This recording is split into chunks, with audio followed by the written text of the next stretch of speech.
Okay, so we have the points there in the circle, and we want to start thinking now, how do we adapt our equations to become super ellipse-like? So I'm going to go back into the script, and just to make things a bit easier for us, we're going to make, first of all, we're going to make a new variable, and we're going to call it cos theta, and we'll set it equal to 0. I'm going to copy that. I'm doing this because we're going to recalculate the value of cos theta and sine theta several times. So down here, once we know the angle, which is theta, so I can copy that from here, and we're going to do, substitute this now, and then we're going to put the sine theta. So our equation for the super ellipse is going to use cos theta and sine theta many times, and I don't want to have to recalculate it. I just want to calculate it just once. So sine theta goes in here. So we're doing pretty well there. So we've still got, this is still the circle equation. Something quite useful that we should do here is that we can make comments. Now, just like in a grasshopper file, the comments really are very, very important, especially when you're figuring out how to do this stuff. So a comment is 2 forward slashes, and this we can put here calculate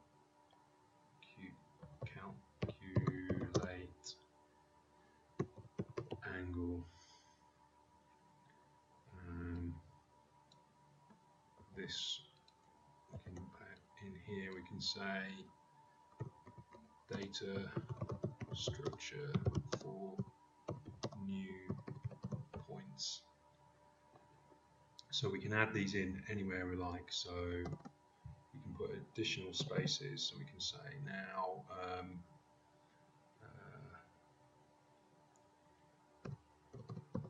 loop all the points and calculate x and y. Yeah, so here's our for loop. So this is, sometimes I do this here just to remind me that this is the end of the loop, although you can see that when we put the cursor next to these brackets we see both of them sometimes. And then what we're doing here is we're doing assign to output parameters. There we go. Okay, so let's just let's just go back and think. Right, we want to remember what is our equation. So let's just pull up the super ellipse equation again. So we had A, B, T is our theta, and R you can see here. So we're doing sine theta to the power of 2 over R, although we're going to ignore the 2 right here because we can just deal with that as a parameter coming in. So how do we do sine theta to the power of R is the next question. So in here we're going to change this around a bit. We said this was going to be A multiplied by cos theta to the power of R. So the way that we do that in C# is, again, we use the math library. We can say math.poy, and so we put in R right here, and we can put in B times by math dot sine theta to the power of R. So let's see what we get out here. Let's click on this. Okay, looks like we've lost everything here. everything's gone back to 0, really because we don't have values for A and B. So if we set a slider that's going to control A and B, and these need to be big numbers, so this is going to be 100,000. I'm going to make a copy of that. Let's give 1 each, even though it's the same number. And so we're getting some points coming out there. It says 0 point at the end, but it's definitely something coming out. Looks kind of crazy right now, but we're definitely getting some output. Looks nothing like what we want just yet, but we're definitely getting something coming out.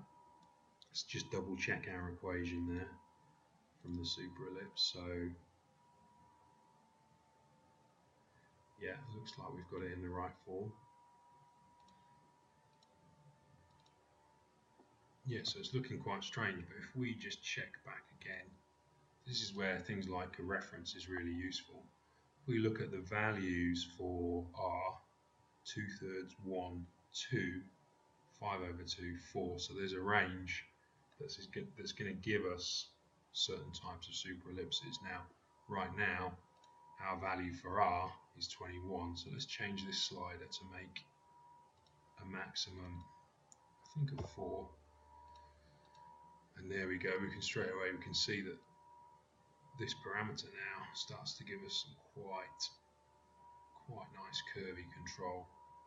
What we don't have right yet is we only have 1/4 of our circle. Now this is probably the most complicated bit, is because we need to try and make sure that we get, obviously, all 3/4, and the way we have to do that is we have to check in our script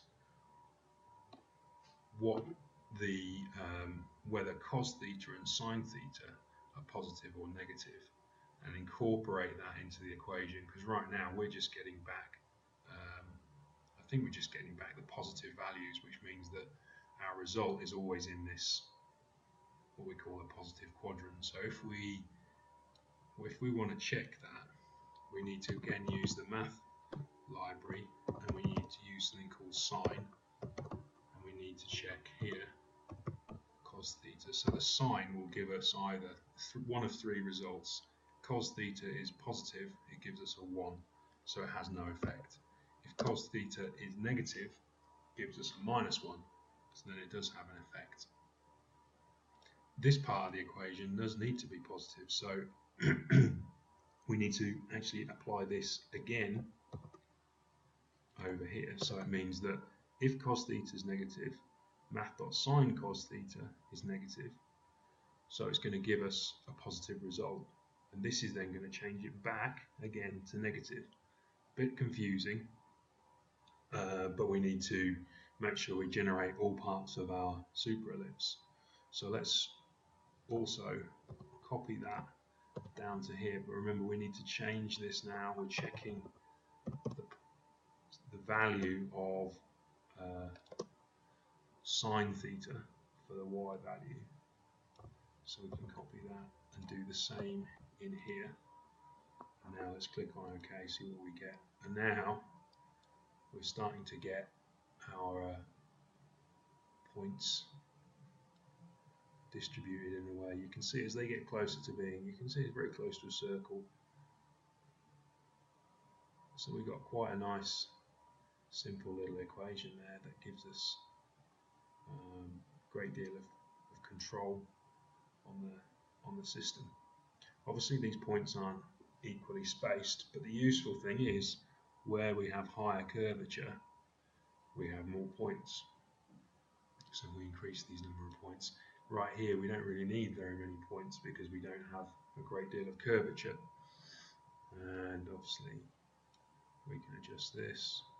This gives us the ability to give us the elliptical form that we're looking for, or the non-elliptical form, and yeah, we'll continue to refine this in the next tutorial.